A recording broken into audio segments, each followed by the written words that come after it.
Good morning, John. Good morning, Miss Howard is witty and comely with sparkling blue eyes and an extremely rosy mouth.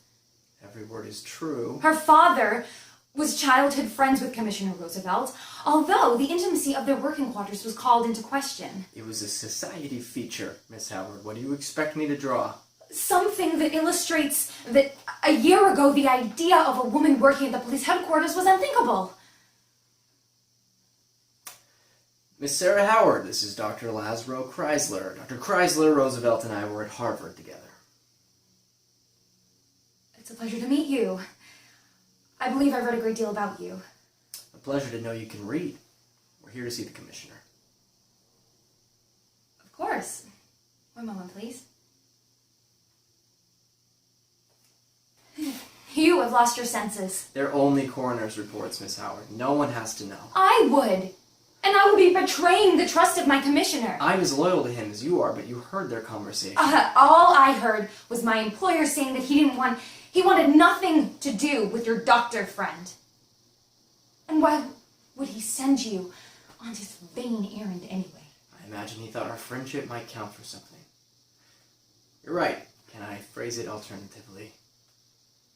If you were the sister or if you were the mother of these two poor children, and there was an opportunity to discover a truth about how they died, wouldn't you at least want to know?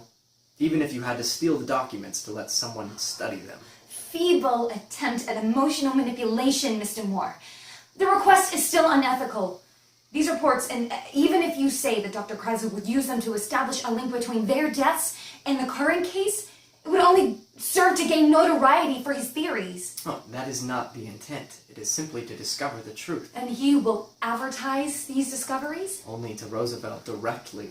This is not for vanity or acclaim. He swears it to me. Roosevelt will ask how he acquired these reports. Chrysler is versed in fabricating excuses. He has other relationships in the courts, but he will end up owing far too many favors for the task. Nothing is free, is it? Mr. Moore, I am sure that you are aware of how Mr. Roosevelt is portrayed publicly. You are his friend, and yet you have never used your influence to counter the public court of opinion of his endeavors. You must feel guilty about this. Curry his favor. Paint a better picture of us, and maybe I will find something worthwhile in the cause. You have a deal, Miss Howard. And no, this truly is no game of vanity. I have nothing to gain from it either, but I did see that poor child with my own eyes. God help him. I wouldn't run this errand for Chrysler otherwise.